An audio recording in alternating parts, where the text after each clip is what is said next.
Hey, good afternoon, YouTube. Welcome to the big city. Fringes of the big city, maybe. Hey, so do our short walk today. Try to get some comments in here. So more disturbing news coming out of Florida and this Florida shooting incident. And it just baffles the mind the more you hear about it. So the latest is that other sheriff's deputies arrived, and they also cowered in their vehicles or behind something outside the school and did not enter the school at all. There was another group that arrived that did go in, but there was that school resource officer, which his name is now in infamy, Scott Peterson. And now I guess there's some other group of deputies who showed up, and they too cowered and waited and didn't do anything, despite the situation going on inside. Baffles the mind that something like that could happen. I don't even know how you wrap your head around this, folks. You see all the incidents of overpowering police force used around the country. And Broward County is no stranger to violence, and yet they withhold and restrain themselves in a situation like this. They've shot people for a whole lot less, that's for sure. You have to wonder what the mentality is within that organization in particular. If you're in Broward County, you need to be asking your sheriff some very, very tough questions. Because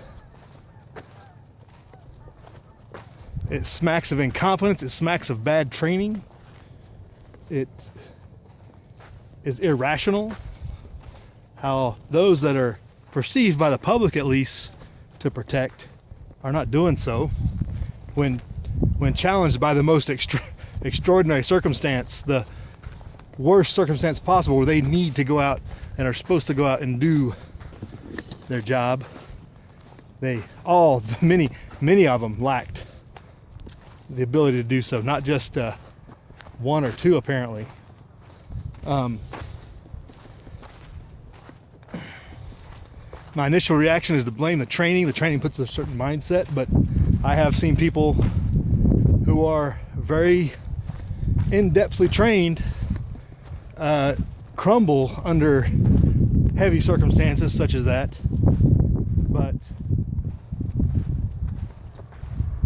usually that was only under self-preservation when they're getting fired at among themselves, when they're getting shot at directly.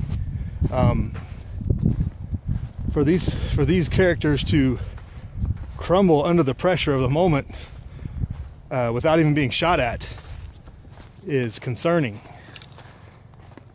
And you really got to ask yourselves why, if you're in Broward County in particular. And we all should be asking our own sheriffs, our own people, like, hey, do you understand what your job is? Do you understand what your role is in this scenario? When you have an active murder going on, do you not intervene? You got to ask them that, like, directly. Like, not only is it an active murder, it's in a public facility supported by the public dollars, in a place where the public puts their kids thinking that they're going to be safe, they're going to be okay. That's what everybody's perception is of these school facilities, despite all the negative things that seem to happen daily in a lot of these schools. But far and by in general, everybody sends their kids to school thinking they're going to be all right, and they're going to come home at the end of the day. They're going to be educated, but yet the system continues to fail us. And I say all of us because we all pay our tax dollars to support this debacle. What's up, geese?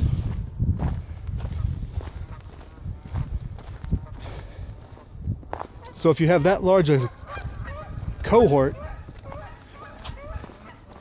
the Canadians running for the border, I think, if you have this large a cohort of the same organization that can't do their job,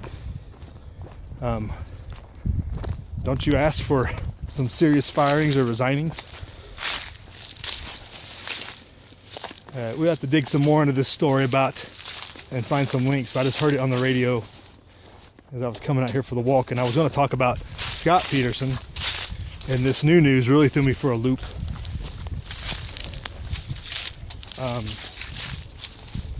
It's a training failure. You see a lot of training that police go through where they come in with overwhelming force to counter any threat of force. They pull you over for any little traffic violation. They got any suspect information on you, they're bringing in the cavalry. They're bringing in 2-3 cruisers for one person, possibly 5 or 6. They're bringing in all available units just for some warrant somebody put out on you or something, and no threat has been made, or there's no threat to the public or anything. They bring in overwhelming force. But yet when there's violence being perpetrated on people they're supposed to protect, they fail. I think training failure is pretty deep here.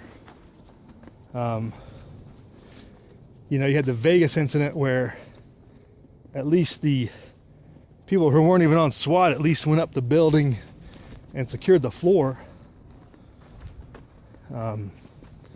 There's some conflicting information on that a little bit, but at least the ground troops took action. They didn't back off and stand down. But you got to ask yourself, why in this situation? What's going on? I'm trying to figure it out, because it's too important not to seek answers when something like this goes down. That big of a failure can happen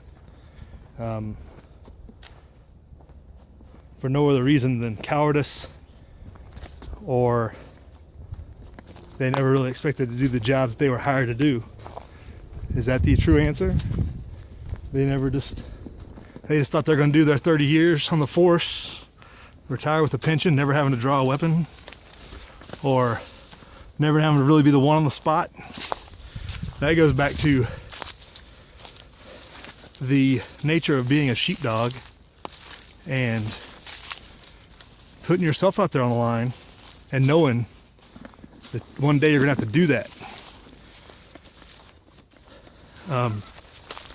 Colonel Grossman's book On Killing would be very appropriate right here, and if they haven't read it down there in South Florida, they probably need to do a real quick brush up, because I don't think they have a clue of what they're doing when it comes to being responsible mentally to be prepared for those type of incidents,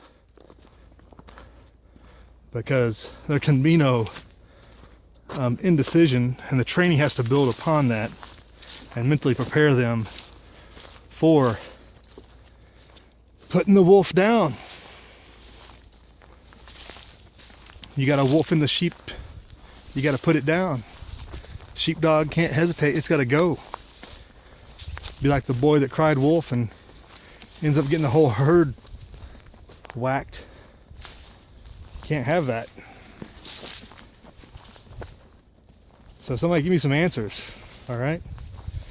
Because I don't understand it, how these people got this far without severe correction on their ability to do this. You would think that, and everything I've seen, school resource officers are usually more senior.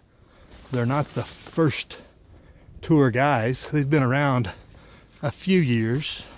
They've dealt with situations.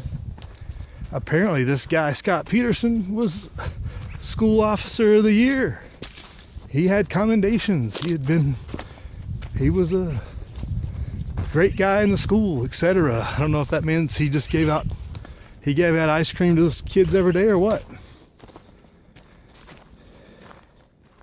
But that wasn't his real job. He's not a public relations guy. It helps. It helps with some of that lower level stuff.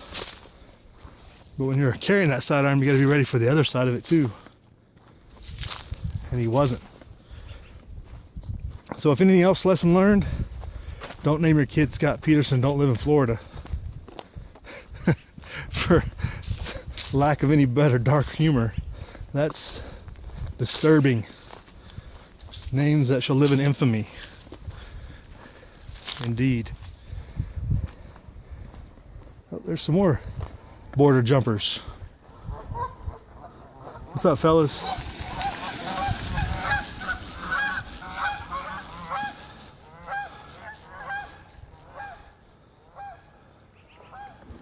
Don't know if I got all that or not. The Canadian geese. I guess this is south for them for the winter. They still have yet to go north. All right, folks, just some thoughts on this that don't add up, and continue to question why law enforcement seems to be able to use overwhelming force when it's not justified. But when rubber meets the road, when it's really needed, they fail miserably at that point is baffling. I don't know of any active shooter training where if the shooter is actively engaged that you just stand back and hold a perimeter. I've never heard of that.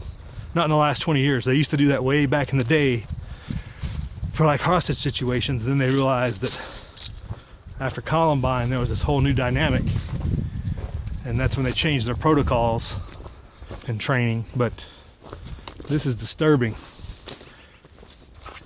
and apparently it's cued off a lot of people, because I have seen, and maybe the media's part of it's the media getting ahead of it, multiple stories this week of some kid got caught with a threat in a high school, some kid had a shotgun, threatened people on Instagram. There's been all these stories this week now, which would embolden some kids, because all they're seeing in the news is, well, it's the gun's fault. It's not them. So they're just crying out for help. The gun's going to help them get that help, if that's the mental state they're in. I don't know. I've never been that far off the reservation. Mentally disturbed. Willing to do something like that. But there are multiple stories now building. What was the Mr. Cruz is hardly mentioned in the news. Don't give him any airtime, but the message continues to be an AR-15 killed all these kids, when it was Mr. Cruz that did it. So you know what's coming for that, folks. But that's just not a short video, but just my rambling thoughts. This situation isn't getting any better. We're not going to talk about gun control. It's not an option. Continues to be the message. No back down, no compromise.